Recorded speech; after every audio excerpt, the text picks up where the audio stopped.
J'ai acquis la conviction qu'une trop forte exposition au flot d'informations continues sur l'affaire DSK peut rendre fou.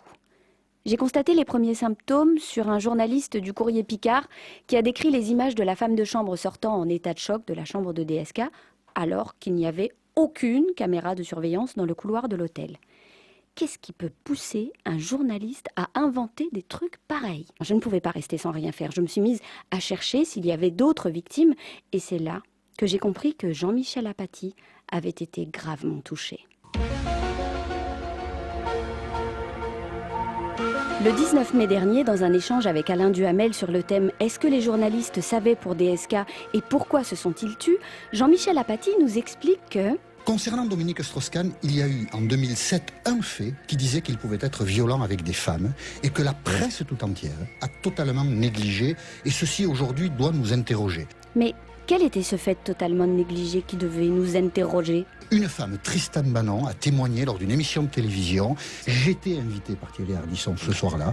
Quand l'émission a été diffusée sur Paris Première en février 2007, j'étais persuadé que ça allait faire un schpunz terrible.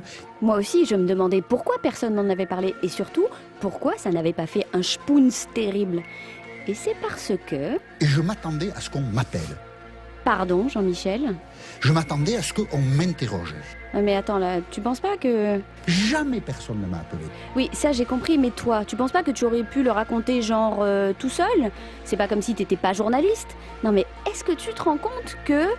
Il y avait là un fait qui nous alertait potentiellement sur la violence que pouvait avoir Dominique Strauss-Kahn vis-à-vis des femmes. Mais c'est exactement ça.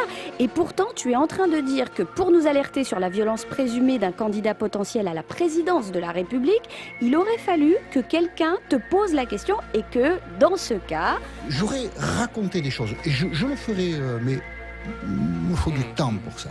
Du genre plus de 4 ans?